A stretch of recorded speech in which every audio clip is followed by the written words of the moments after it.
নমস্কাৰ আপোনালোক সকলোকে মোৰ ইউটিউব চেনেল টিচাৰ্ছ কৰ্ণাৰলৈ পুনৰ এবাৰ স্বাগতম জনাইছোঁ। আমি সকলোৱে নিশ্চয় গম পাব সক্ষম হৈছোঁ যে চৰকাৰৰ ফালৰ পৰা আমাৰ ভৱিষ্যত প্ৰজন্মক সুস্থ সবল আৰু সুৰক্ষিত কৰি ৰখাৰ উদ্দেশ্যেৰে মেগা হেল্থ কেম্প আয়োজন কৰিব লৈছে আৰু এই হেল্থ কেম্পৰ আৰম্ভণি 18 ছেপ্টেম্বৰৰ পৰা হ'ব। আৰু আমি নগাঁৱৰ কথা ক'বলৈ যাওঁ যদি তেতিয়াহ'লে নগাঁৱত 18 ছেপ্টেম্বৰত নেহেৰুৱালী ফিল্ডত এই মেগা হেল্থ আয়োজন কৰিব গৈ আছে নগাঁও আৰু বটদ্ৰৱা সমষ্টিক সামৰি লৈ পেলাই। আৰু সমষ্টি ৱাইজ 126টা সমষ্টিতে এই প্ৰগ্ৰাম হ'ব। কোন সমষ্টিত কেতিয়া প্ৰগ্ৰাম হ'ব সেই বিষয়ে আপোনালোকক মই জনাব চেষ্টা কৰিম। আৰু এই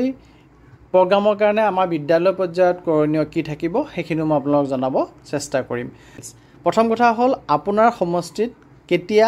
কেইটা বজাত আৰু ক'ত অনুষ্ঠিত হ'ব সেই বিষয়ে নিউজ পেপাৰ আৰু ইলেক্ট্ৰনিক মিডিয়াৰ জৰিয়তে জনোৱা যাব বা আপোনালোকৰ কনচাৰ্ণ যি CRCC আছে বা ব্লক অফিচিয়েলছ আছে বা আশা কৰ্মী আছে তেওঁলোকৰ জৰিয়তে আপোনালোকে গম পাব পাৰে। আৰু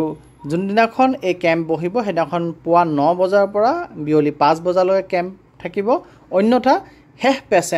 শেষৰগৰাকী পেচেণ্ট যেতিয়ালৈকে চোৱা নহ'ব তেতিয়ালৈকে কেম্প থাকিব। অৰ্থাৎ কোনো পেচেণ্টে without screening without doctor visit উভতি আহিবলগীয়া হ'ব নালাগিব। আৰু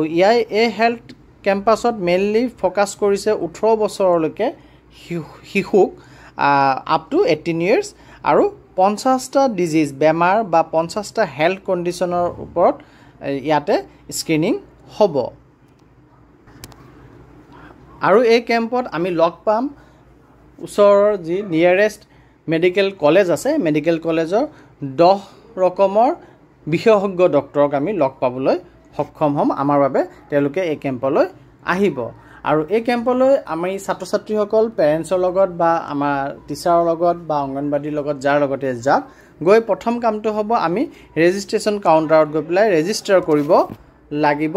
আৰু ৰেজিষ্ট্ৰেশ্যন কাউণ্টাৰত ৰেজিষ্টাৰ কৰাৰ পিছত আমাক এটা ৰেজিষ্ট্ৰেশ্যন কাৰ্ড প্ৰভাইড কৰিব দিব। আৰু আমাৰ যি লক্ষণৰ বিষয়ে আমি জনাম সেই মতে আমাক কোনটো OPD কাউণ্টাৰত যাব লাগিব মানে কোনজন স্পেচিয়েলিষ্ট ডক্টৰৰ ওচৰত যাব লাগিব সেইটো আমাক তাতে এলট কৰি দিব। আৰু ৰেজিষ্ট্ৰেশ্যনৰ সময়ত যিখিনি তথ্য আমাৰ পৰা ল'ব সেইখিনি মই আপোনালোকৰ স্ক্ৰীণত দেখুৱাই আছোঁ। গতিকে এইখিনি তথ্য আমি যদি সলসলীয়াকৈ ক'ব পাৰোঁ বা প্ৰিপেয়াৰ হৈ পেলাই যাওঁ আমাৰ কাৰণে ভাল হ'ব। আমি পেচেণ্টৰ নাম ক'ব লাগিব, এজ ক'ব লাগিব, জেণ্ডাৰ ক'ব লাগিব, গাৰ্জেন নেম ক'ব লাগিব, ফোন নাম্বাৰ এটা দিব লাগিব, এড্ৰেছ দিব লাগিব আৰু মুখ্য কমপ্লেইনটো কি মানে কি অসুবিধা পাই পেলাই গৈছোঁ আৰু ৰিমাৰ্কছত লিখিব। আৰু তাৰ লগতে আমি এটা আইডেণ্টিটি প্ৰুফ লগত লৈ যাব লাগিব। সেইটো লাগিলে আপোনাৰ ৰেচন কাৰ্ড হওক, বাৰ্থ চাৰ্টিফিকেট হওক, আধাৰ কাৰ্ড, পান কাৰ্ড যিয়ে আছে ষ্টুডেণ্টৰ বা সেই 0 পৰা 18 বছৰৰ শিশুটিৰ সেই কাৰ্ড আমি লগত লৈ যাম। বা 2-3টা ডকুমেণ্ট যদি আছে ভেৰি গুড, আমি সেই 2-3টা ডকুমেণ্টছেই লগত কঢ়িয়াই লৈ যাম কেম্পলৈ যাওঁতে। আৰু আমাক OPDত টেষ্ট কৰাৰ পিছত বা ডায়েগন'চিছ কৰাৰ পিছত আমাক চোৱাৰ পাছত OPD ডক্টৰগৰাকীয়ে 50টা প্ৰিডিফাইণ্ড হেল্থ কণ্ডিশ্যনৰ ওপৰত তেখেতসকলে স্ক্ৰিনিং কৰিব আৰু সেইমতে ট্ৰিটমেণ্টৰ যি প্ৰয়োজন আছে ট্ৰিটমেণ্ট দিব। আৰু যদি পেচেণ্টক দেখা পায় ডক্টৰে যে তেখেতক আৰু স্ক্ৰিনিঙৰ প্ৰয়োজন আছে, টেষ্টৰ প্ৰয়োজন আছে, তেতিয়াহ'লে তেখেতক ৰেফাৰেল ইউনিটলৈ পঠাই দিব, অৰ্থাৎ ৰেফাৰ কৰি দিব। আৰু ইমাৰ্জেঞ্চি যদি কিবা কাৰণে হয় তেতিয়াহ'লে ডক্টৰে প্ৰথমতে পেচেণ্টজনক প্ৰিলিমিনেৰী ট্ৰিটমেণ্ট কৰিব আৰু তেতিয়া তাৰপিছতে তেখেতক হস্পিটেললৈ ৰেফাৰ কৰিব। তাত যি এম্বুলেঞ্চ অলৰেডি তাত থাকিব এম্বুলেঞ্চৰ যোগেদি আমাক সেই বাচ্ছাৰ এম্বুলেঞ্চৰ যোগেদি পেলাই হস্পিটেললৈ পঠোৱাৰ ব্যৱস্থা কৰি দিব। আৰু তাতে ফ্ৰী লেবৰেটৰী আৰু ফাৰ্মাচী ছাৰ্ভিচো থাকিব। অৰ্থাৎ আমি লেবৰেটৰীত যিখিনি ইনভেষ্টিগেশ্যন কৰিব লাগে, পৰীক্ষা নিৰীক্ষা কৰিব লাগে, ডক্টৰে যিখিনি এডভাইচ কৰিব সেইখিনি তাতেই লেবৰেটৰীৰ যোগেদি স্কেনিং হৈ যাব। আৰু ফাৰ্মাচী থাকিব, ফাৰ্মাচীৰ পৰা ডক্টৰে যি প্ৰেছক্ৰিপশ্যন কৰিব সেই প্ৰেছক্ৰিপশ্যন মতে যিখিনি মেডিচিন দিব লাগে সেই মেডিচিনখিনি প্ৰভাইড কৰিব। আৰু লেবৰেটৰীত আমাৰ বহুকেইটা টেষ্ট হ'ব। কি টেষ্ট হ'ব এইটো কথা লিখিছে। প্ৰায় সকলোখিনি টেষ্টেই যিখিনি প্ৰিলিমিনেৰী টেষ্ট থাকে সেইখিনি টেষ্ট তাতে হৈ যাব। আৰু যদি কিবা টেষ্ট বা কিবা ইনভেষ্টিগেশ্যন তাত নোহোৱাখিনিও প্ৰয়োজন হয় মানে পেচেণ্টৰ কিবা ছিৰিয়াছ ইলনেছ থাকে তেতিয়াহ'লে তেখেতক মেডিকেল কলেজলৈ ৰেফাৰ কৰিব ৰেফাৰেল ইউনিটৰ যোগেদি। আৰু এই প্ৰগ্ৰাম 3টা ফেজত অনুষ্ঠিত হ'ব। প্ৰথম ফেজটো ছেপ্টেম্বৰ আৰু অক্টোবৰ মাহত চলিব। আৰু এই ছেপ্টেম্বৰ আৰু অক্টোবৰ মাহত আমাৰ 50টা প্ৰিডিফাইণ্ড ডিজিজ বা হেল্থ কণ্ডিশ্যনৰ ওপৰত আইডেণ্টিফিকেশ্যনখিনি হ'ব আৰু 10 ৰকমৰ স্পেচিয়েলিষ্ট ডক্টৰ তাত প্ৰেজেণ্ট থাকিব আইডেণ্টিফিকেশ্যনখিনি আমাক সম্পূৰ্ণৰূপে কৰিব আৰু তাৰপিছত ছেকেণ্ড ফেজটো হ'ব যিখিনি পেচেণ্টক ৰেফাৰ কৰা যাব সেই পেচেণ্টখিনিক লৈ ৰেফাৰেল হস্পিটেলখিনি বা মেডিকেল কলেজত কেম্প বহিব আৰু তাতে এই কেম্প আমাৰ নৱেম্বৰ মাহলৈকে চলিব সময় মানে ছেপ্টেম্বৰৰ পৰা চলি গৈ থাকিব আৰু নৱেম্বৰ মাহলৈকে চলিব আৰু যিখিনি স্পেচিয়েল কেছেছ আকৌ ৰেফাৰেলৰ প্ৰয়োজন বোধ কৰিব সেইখিনি তেখেতসকলে ৰেফাৰ কৰিব আৰু থাৰ্ড ফেজত সেই স্পেচিয়েল ৰেফাৰেল কেছখিনি ট্ৰিটমেণ্ট কনকাৰেণ্টলি চলি থাকিব আৰু ডিচেম্বৰলৈকে চলিব আৰু ৰেফাৰেল চেণ্টাৰ যেনেকৈ নাৰায়ণা এপ'লো মেদান্তা কলিকা বেন হস্পিটেল যিবিলাক আছে government scheme like ABPMG MMJY MMLSAY Assam Arogya Nidhi এনেধৰণৰ মিছনবিলাকৰ জৰিয়তে এনেধৰণৰ হস্পিটেলবিলাকত যিখিনি ফাৰ্ডাৰ ৰেফাৰেল হ'ব সেইখিনি ট্ৰিটমেণ্ট আমাৰ চলিব আৰু ইয়াতে যিহেতু 0 পৰা 18 বছৰলৈকে কভাৰ কৰি আছে আৰু আমি জানো যিকোনো বেমাৰ জন্মগত বেমাৰ যদি সৰুতে ডায়াগনচিছ হয় সৰুতে ধৰা পৰে তেন্তে তাৰ কিউৰ হোৱা চান্স পসিবিলিটিটো সিমান বেছি থাকে যিমান সোনকালে ধৰা পৰে গতিকে আমি এই ক্ষেত্ৰত কিছু সজাগ হ'ব লাগে আমাৰ সমাজখনত যাতে ভৱিষ্যত প্ৰজন্মটো যাতে সুস্থ সবল হয় তাৰ কাৰণে আমি শিক্ষক সমাজে এই ক্ষেত্ৰত সচেতন হ'ব লাগে আৰু যিকোনো ষ্টুডেণ্ট আপোনালোকৰ বিদ্যালয়ত থকা যদি আপোনালোকে ফিল কৰে যে কিবা নহয় কিবা কষ্টত তেওঁলোকে ভুগি আছে ডাউট আহে আপোনাৰ যে কিবা বেমাৰ আছে সেইটো লাগিলে চাইল্ডহুড স্পেচিয়েল নিডে হওক পেটৰ বেমাৰে হওক বেঙা বেঙিয়ে কৰক মনোযোগ নিদিয়ে হওক এনজাইটিত থকাই হওক বিহেভিয়াৰ প্ৰব্লেমেই হওক পেচাব পায়খানাৰ সমস্যাই হওক ছোৱালী মানুহৰ মাহেকীয়া সমস্যাই হওক যি সমস্যাই নহওক যদি আপোনালোকে প্ৰিলিমিনাৰী নিজ চকুৰে চাই ধৰিব পাৰিছে ছাত্ৰ বা ছাত্ৰীগৰাকী কিবা বেমাৰত ভুগি আছে তেনে ছাত্ৰ বা ছাত্ৰীক আপোনালোকে নিজে হওক বা পেৰেণ্টছৰ যোগেদি হওক এই মেগা হেল্থ কেম্পলৈ অনাৰ চেষ্টা চলাব কাৰণ এই বহুত সুন্দৰ পদক্ষেপ চৰকাৰৰ ফালৰ পৰা গ্ৰহণ কৰিছে আৰু আমি সকলোৱে জানো যে কিবা মেজৰ প্ৰব্লেম যদি ওলায় বাহিৰত ট্ৰিটমেণ্টৰ প্ৰয়োজন হয় ৰাজ্যৰ বাহিৰত তেতিয়া তালৈকে নিয়াৰ ব্যৱস্থা চৰকাৰী ফালৰ পৰা কৰা যায় ফ্ৰী ফ্লাইট দিয়ে এজন গাৰ্জিয়ান আৰু পাৰ্টিকুলাৰ পেচেণ্টজনক আৰু হোটেল এক্সপেন্সলৈকে আৰম্ভ কৰি খোৱা খৰচলৈকে গোটেইখিনি চৰকাৰৰ ফালৰ পৰা বহন কৰা যায় গতিকে আমি এই সুযোগ হেৰুৱাব নালাগে আমাৰ দুখীয়া দৰিদ্ৰ ছাত্ৰ ছাত্ৰীসকল আমাৰ জেনেৰেলি চৰকাৰী বিদ্যালয়ত পঢ়ে তেওঁলোকক যাতে আমি এই ক্ষেত্ৰত কিছু সহায় কৰি পেলাই সমাজখনক সুস্থ সবল কৰি তুলিব পাৰোঁ চেষ্টা কৰোৱা হওক এতিয়া মই আপোনালোকক আমাৰ শিক্ষকসকলৰ সহায় হোৱাকৈ আমি যদিও ডক্টৰ নহয় আমি যদিও মেডিকেল লাইনত পঢ়া নাই গতিকে কিছুমান সাধাৰণ লক্ষণ সেই লক্ষণসমূহ দেখিলে আমি ক'ব পাৰোঁ যে এই ষ্টুডেণ্টজনৰ এনেধৰণৰ সমস্যা বা ৰোগ হ'ব পাৰে হৈছে বুলি নহয় হ'ব পাৰে গতিকে তেনেধৰণৰ লক্ষণ যদি আমাৰ কোনোবা ষ্টুডেণ্টৰ আছে তেতিয়াহ'লে সেই ষ্টুডেণ্টক আমি ইয়ালৈ ৰেফাৰ কৰিব লাগে ইয়াতে কিছুমান সাধাৰণ লক্ষণ দিছে আপোনালোকে স্ক্ৰীনত দেখা পাই আছে আপোনালোকে প'জ মাৰি লৈ পেলাই পঢ়ি ল'ব মই সেইখিনি গাবলৈ নাযাওঁ আৰু কিছুমান বেমাৰৰ ছবিও দি দিছে আৰু কিছুমান বেমাৰৰ নামো দিছে মই 4 নম্বৰলৈকে বেমাৰ আৰু সাধাৰণ লক্ষণ আৰু ছবি যোনটো আছে মই আপোনালোকৰ স্ক্ৰীনত দেখুৱাইছোঁ এতিয়া মই 5 নম্বৰৰ পৰা আপোনালোকক 7 নম্বৰলৈকে বেমাৰৰ নাম মই আপোনালোকক দেখুৱাব চেষ্টা কৰিছোঁ তাৰপিছত এইকেইটা বেমাৰ যিকেইটা আপোনালোক দেখুৱালোঁ এইকেইটা হাৰ্ট ডিজিজ হয় জন্মগত হৃদৰোগ এতিয়া স্নায়ুজনিত সমস্যা যিবিলাক নিউৰলজিকেল ডিছঅৰ্ডাৰ থাকে তাৰ বিষয়ে আপোনালোকক মই দেখুৱাব বিচাৰিছোঁ আপোনালোকে ছবি দেখিছে মূৰৰ আকাৰ বৃদ্ধি হোৱা মূৰৰ বিষ বমি দৃষ্টিশক্তি হ্ৰাস পোৱা তেনেধৰণৰ সমস্যা সাধাৰণ লক্ষণ থাকিব পাৰে পৃথিৱীৰ অস্বাভাৱিক চুলি সদি দাগ বা জন্মগত চিন থকা ভৰি পক্ষাঘাত দুৰ্বলতা আৰু অন্ত্ৰমূত্ৰাশয়ৰ সমস্যা থাকিব পাৰে মূৰৰ আকাৰ সৰু হ'ব পাৰে বিকাশত পলম হোৱা অচেতন ভাৰসাম্যজনিত সমস্যা অৰ্থাৎ চেঞ্চলেছ হৈ যায় তেনেধৰণৰ সমস্যা থাকিব পাৰে মূৰৰ আকাৰ বৃদ্ধি হ'ব পাৰে বিকাশত পলম হ'ব পাৰে খিংখিঙীয়া স্বভাৱৰ হ'ব পাৰে চকুৰ অস্বাভাৱিক গতি থাকিব পাৰে ভালদৰে খাদ্য সেৱন নকৰা হ'ব পাৰে সেই বেমাৰটোৰ নাম দিছে আমি বেমাৰৰ নামত আমাৰ ইমান প্ৰয়োজন নাই আমি লক্ষণবিলাকৰ বিষয়ে জানিব লাগে আৰু তাৰপিছত আপোনালোকক স্নায়ুজনিত আৰু কিছু বেমাৰৰ কথা ইয়াত উল্লেখ কৰিছে মই স্ক্ৰীনত আপোনালোকক দেখুৱাব চেষ্টা কৰিছোঁ অটিজিম চাৰিবেল পালচি এইবিলাক আমি নিশ্চয় নামকেইটা শুনিছোঁ কিন্তু সমস্যাকেইটা কেনেধৰণৰ হ'ব পাৰে তেতিয়া এই নামটো দি কোৱা যায় সেইটো আপোনালোকে স্ক্ৰীনত দেখা পাইছে আৰু তাৰপিছত আপোনালোকক মই 9 নম্বৰলৈকে দেখুৱাব চেষ্টা কৰিছোঁ ইয়াতো আপোনাৰ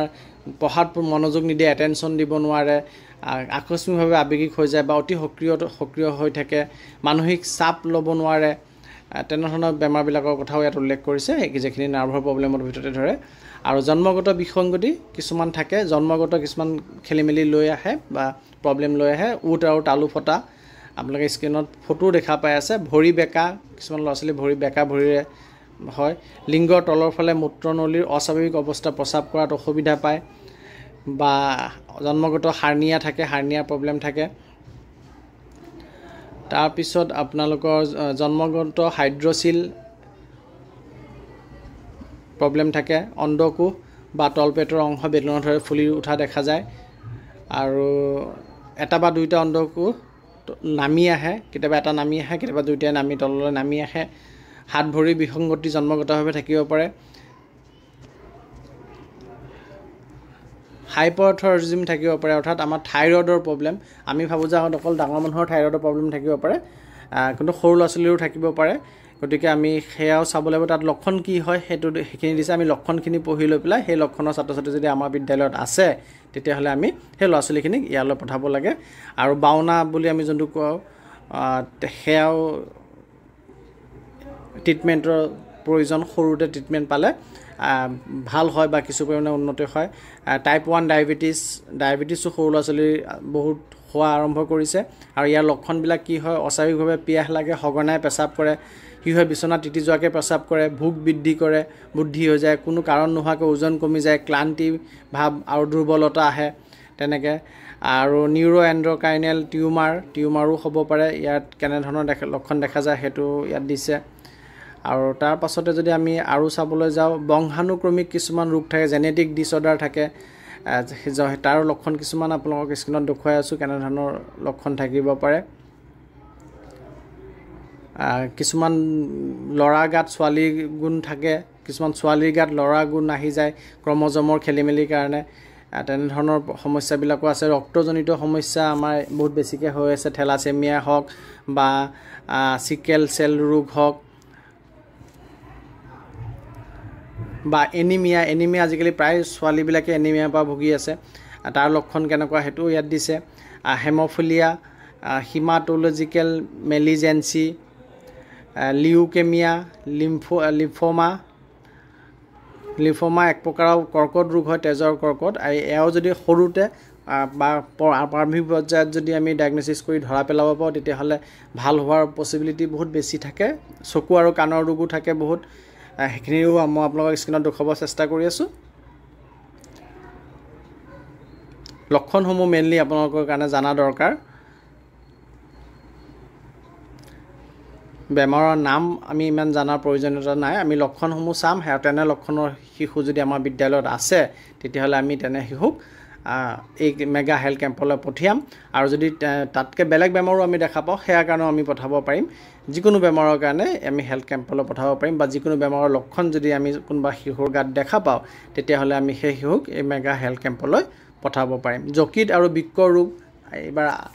কভাৰ কৰিছে এই মেগা হেল্থ কেম্পত আজিকালি ল'ৰা ছোৱালীক যকৃতৰ অৰ্থাৎ লিভাৰৰ প্ৰব্লেম দেখা গৈ আছে জণ্ডিছত বহুত ভোগে বা কিডনী প্ৰব্লেম বহুত দেখা গৈ আছে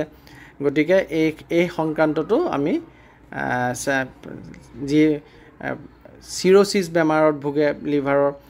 তেনেধৰণৰ বেমাৰৰ লক্ষণবিলাক জণ্ডিছ পেটৰ বিষ অত্যন্ত ভাগৰুৱা অনুভৱ কৰে সহজতে ঘাঁ হোৱা ৰক্তক্ষৰণ হোৱা তেনেধৰণৰ সমস্যাবিলাক আপোনালোকে সাধাৰণ লক্ষণসমূহৰ ওপৰত বেছি জোৰ দিব কিডনী ক্ষেত্ৰতো কিছুমান লক্ষণ দিছে কিডনী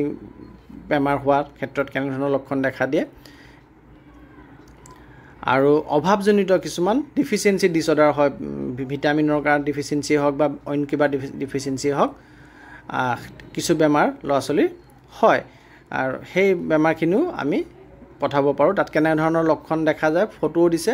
আৰু লক্ষণবিলাকৰ বিষয়ে লিখিও দিছে ভিটামিন ডিৰ অভাৱ হ'লে কেনেধৰণৰ হয় আৰু বিকাশত বাধা আহে কেতিয়াবা উচ্চতা বৃদ্ধি নহয় পুষ্টিহীনতাত ভোগে তেনেধৰণৰ বহু সমস্যা ছাত্ৰ ছাত্ৰীসকলৰ বাচ্চাবিলাকৰ দেখা পোৱা যায় আৰু বাচ্চাবিলাকক যদি আমি আৰ্লি ডায়েগন'চিছ কৰিব পাৰোঁ প্ৰাৰম্ভিক অৱস্থাত সেই বেমাৰসমূহ ধৰিব পাৰোঁ তেতিয়াহ'লে চৰকাৰী খৰচত তেওঁলোকৰ ট্ৰিটমেণ্ট কৰে তেওঁলোকক যদি আপোনালোকৰ PHC ট্ৰিটমেণ্ট হৈ যায় তেতিয়াহ'লে PHCতে ট্ৰিটমেণ্ট কৰিব যদি মেডিকেল কলেজলৈ ৰেফাৰ কৰিব লাগে তালৈ ৰেফাৰ কৰিব যদি GMCHলৈ ৰেফাৰ কৰিবলগীয়া হয় তালৈ ৰেফাৰ কৰিব আৰু যদি অসমৰ বাহিৰলৈ নিবলগীয়া হয় তেতিয়া অসমৰ বাহিৰলৈ সম্পূৰ্ণ চৰকাৰী খৰচত গোটেই ট্ৰিটমেণ্ট চলে লগত এজন পেচেণ্টকো ফ্লাইটেৰে নিয়ে আৰু হোটেলৰ পৰা আদি কৰি খোৱা লোৱা খৰচলৈকে গোটেইখিনি চৰকাৰী ফালৰ পৰা হয় গতিকে চৰকাৰৰ ফালৰ পৰা বহুত চেষ্টা কৰিছে আৰু কৰি আছে আৰু এতিয়া আমাৰ ফালৰ পৰা আমি অকণমান চেষ্টা কৰি পেলাই এই যি চৰকাৰৰ পদক্ষেপ মেগা হেল্থ কেম্পক আমি ছাকচেছফুল কৰিব লাগিব ধন্যবাদ